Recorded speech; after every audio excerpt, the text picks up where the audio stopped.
Eu hoje, com 56 anos para 57, eu acho muito pouco um culto só por semana, 2 cultos só por semana. Cada dia que passa tá diminuindo, né? Pois é. Até nas igrejas tradicionais. Eu vou em segunda, eu ajudo o pastor Nilson a dirigir culto em segunda, às vezes eu dirijo e prego.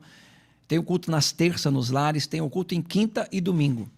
E eu acho pouco ainda. Quando eu posso dar uma fugida em sábado, em sexta-feira e visitar outras Sim. congregações, eu vou, porque Glória a Deus. é 100%, Senhor. Não é fanatismo, é gratidão. Se eu não tivesse sido salvo, eu já estaria com certeza embaixo da terra. O senhor tem consciência daquilo que o senhor recebeu, Sim. daquilo que o senhor fez, que o senhor fez na vida do senhor, né? Sim. Que Jesus fez na vida do senhor, né? Daí- Isso move. Aí, Alexandre, é bem isso, né?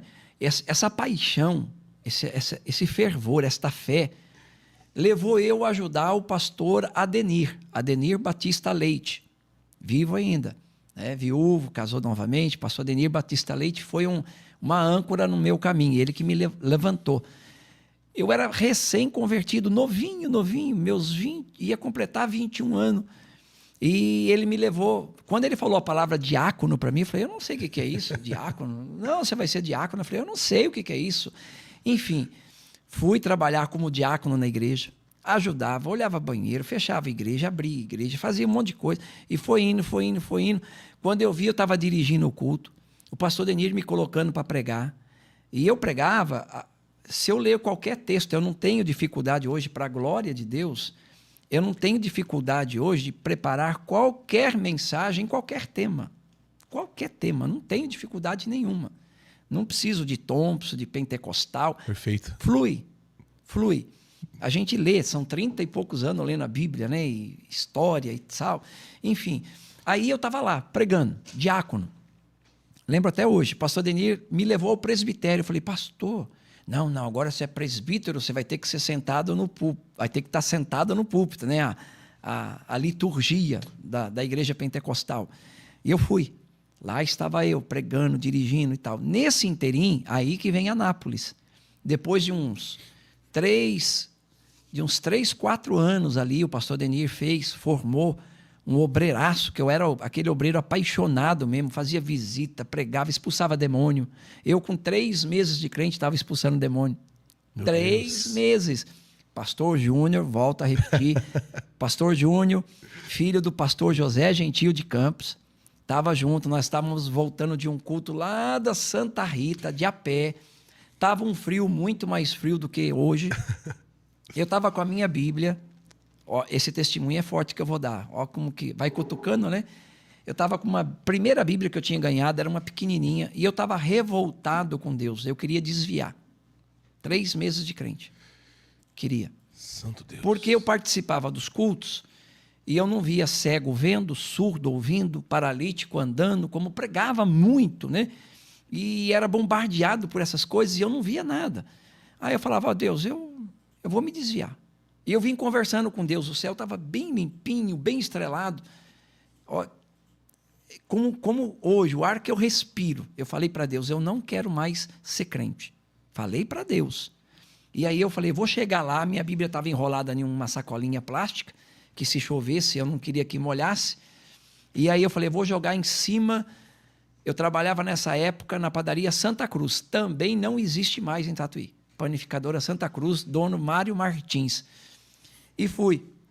E aí eu falei, vou chegar lá, vou jogar a Bíblia em cima da pilha de farinha que ele comprava de carreta. Então demorava muito tempo para acabar aquela farinha. Eu vou jogar lá atrás, não quero saber mais de ler a Bíblia e ser crente.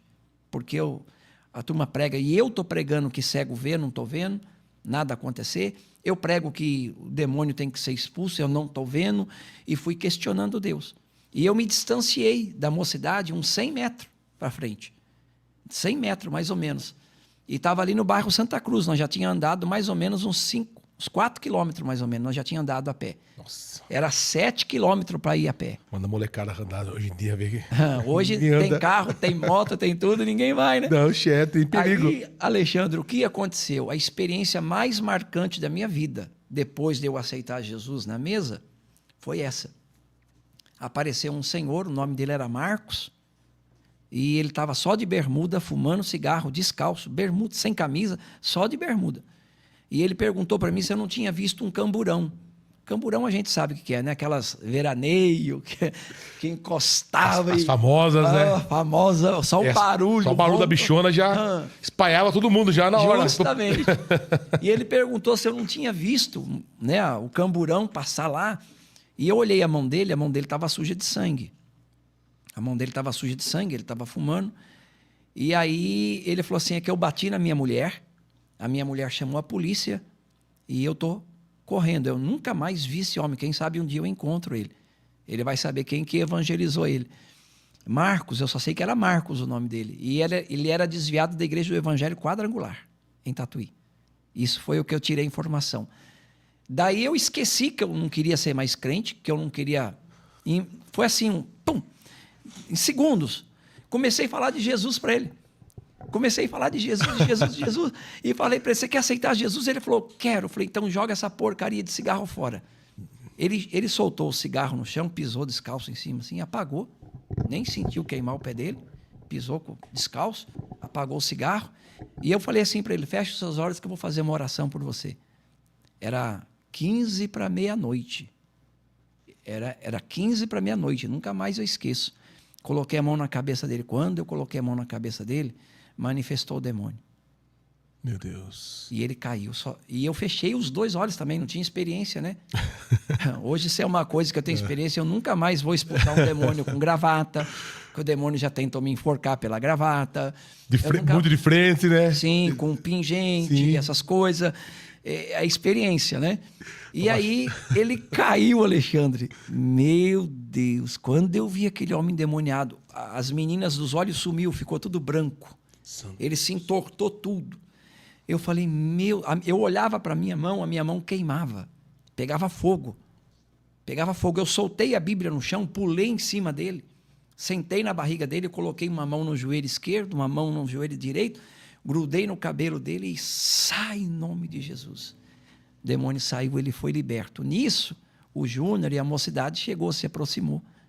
E eu lembro até hoje, o Júnior falava assim, tenho que contar para papai. Tenho que contar, ele falava papai, tenho que contar para o papai que o Eduardo, com 3 meses de crente, está expulsando o demônio na rua, tenho que contar para o papai. E eu fiquei assim, né? E aí eles foram embora e eu estava pertinho da padaria, tinha que trabalhar, né? Que eu entrava às 10 horas da noite, entrei trabalhar. Eu trabalhei aquela noite pisando em algodão. Parecia que não era eu.